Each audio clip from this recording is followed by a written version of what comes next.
Ako môže niekto, kto nevybudoval úspešnú firmu, niekomu poskytovať business coaching?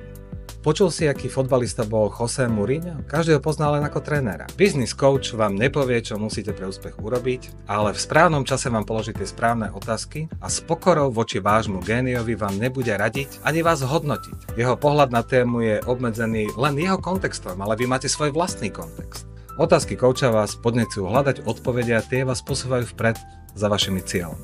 Ak hľadáte biznis poradenstvo, nájdete si mentora. Ten má byť skúsený, neúspechmi poučený podnikateľ. Ak si nájdete strategického biznis konzultanta, ktorý vám má pomôcť posunúť vašu firmu výrazne vpred, tak si s ním presne dohodnete, čo má byť výsledkom vašej spolupráce. Na tento cieľ naviažte veľkú časť jeho odmeny. Ak za takýchto podmienok nebude chcieť do toho ísť, nájdete si iného. Ja vám môžem ponúknuť coaching, ale mentoring len v oblasti manažmentu ľudí. Kontaktujte ma, dostanete viac ako čakáte.